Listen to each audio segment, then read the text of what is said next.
പലപ്പോഴും നമ്മൾ ചിന്തിക്കുന്ന ഒരു കാര്യമാണ്, അതായത് ഭൂമിക്ക് പുറത്ത് വേറെ എവിടെയെങ്കിലും ജീവനുണ്ടോ എന്നുള്ളത്. ശാസ്ത്രം പറയുന്നത് ഭൂമിക്ക് പുറത്ത് ഈ പ്രപഞ്ചം എന്ന് പറയുന്നത് ഒരു അണ്ടകടാഹം പോലെ കിടക്കുകയാണ്. ഇതൊരു പ്രപഞ്ചമല്ല, പല പ്രപഞ്ചങ്ങളുണ്ടെന്ന് പറയുന്നു. അങ്ങനെയുള്ള സാഹചര്യത്തിൽ ഇപ്പോൾ ഒരു ഭൂമി ഇവിടെയാണ് നമ്മൾ താമസിക്കുന്നത്. ഇതുപോലെ ട്രില്യൻസ് ആൻഡ് ട്രില്യൻസ് ഓഫ് ഭൂമി ഉണ്ടാകാനുള്ള സാധ്യതയുണ്ട്. അവിടെയൊക്കെ ജീവൻ കാണുമായിരിക്കും. ചിലപ്പോൾ മനുഷ്യന്മാരായിരിക്കില്ല അവർ അവിടെ ഉണ്ടായിരിക്കുക. ചിലപ്പോൾ മനുഷ്യന്മാരെക്കാട്ടിലും അഡ്വാൻസ്ഡ് ടെക്നോളജി ഉള്ള, ശാരീരികപരമായിട്ടും സാങ്കേതിക വിദ്യയിലും മികച്ചവരായിരിക്കും അവിടെ താമസിക്കുന്നത്. അല്ലെങ്കിൽ പ്രാകൃതരായിട്ടുള്ള ഏതെങ്കിലും വിഭാഗക്കാരായിരിക്കും താമസിക്കുന്നത്. കാരണം നമുക്ക് ഭൂമിയിലും ഡിനോസറുകൾ മാത്രം ഉണ്ടായിരുന്ന ഒരു കാലഘട്ടമുണ്ടല്ലോ, ആ ഒരു കാലഘട്ടം വഴിയായിരിക്കും അവിടെ കടന്നു പോകുന്നതെന്നൊക്കെ പറയുന്നു. ഇപ്പോഴിതാ നാസയുടെ ഒരു ചൊവ്വ ദൗത്യത്തിൻ്റെ ഞെട്ടിക്കുന്ന വെളിപ്പെടുത്തൽ പുറത്തു വന്നിരിക്കുകയാണ്. ചൊവ്വയിൽ യഥാർത്ഥത്തിൽ ജീവൻ ഉണ്ടായിരുന്നു എന്ന് കണ്ടെത്തിയിരിക്കുകയാണ് നാസ.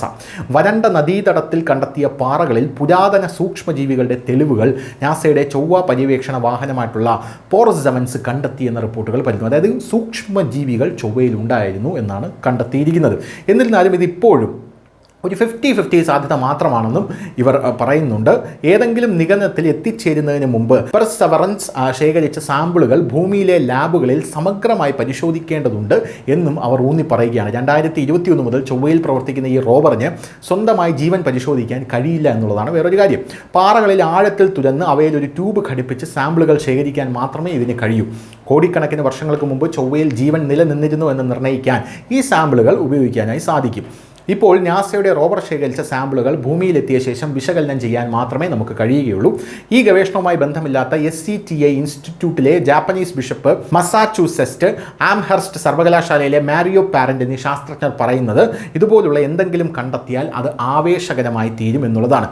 ജൈവശാസ്ത്രപരമായിട്ടുള്ള പ്രക്രിയകളിലൂടെയല്ല, ജൈവേതര പ്രക്രിയയിലൂടെയാണ് ഇത് സംഭവിച്ചതെന്നാണ് പറയുന്നത്. എന്നാൽ ഇക്കാരണത്താൽ ഇപ്പോൾ അദ്ദേഹത്തെക്കുറിച്ച് ഇതിനെക്കുറിച്ച് ഒന്നും പറയാൻ കഴിയില്ലെന്നും സ്റ്റോണി ബ്രൂക്ക് സർവകലാശാല ഗവേഷകനായിട്ടുള്ള ജോയൽ ഹുറോവിറ്റ്സ് പറഞ്ഞു.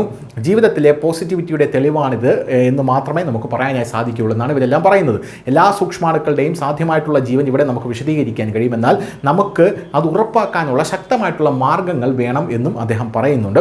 വർഷങ്ങൾക്ക് മുമ്പ് ഇവിടെ ജീവൻ ഉണ്ടായിരുന്നു എന്ന് ഉറപ്പിച്ച് പറയാൻ കഴിയുന്ന ഒന്നും റോവറിൻ്റെ അന്വേഷണത്തിൽ ഇതുവരെ കണ്ടെത്തിയിട്ടില്ലെന്ന് ഹുറോവിറ്റ്സ് പറഞ്ഞു. റോവർ ശേഖരിച്ച 25ാമത്തെ സാമ്പിളിലാണ് ഇപ്പോൾ സൂക്ഷ്മ ജീവികളുടെ അംശമുണ്ട് എന്ന് പറയപ്പെടുന്നത്.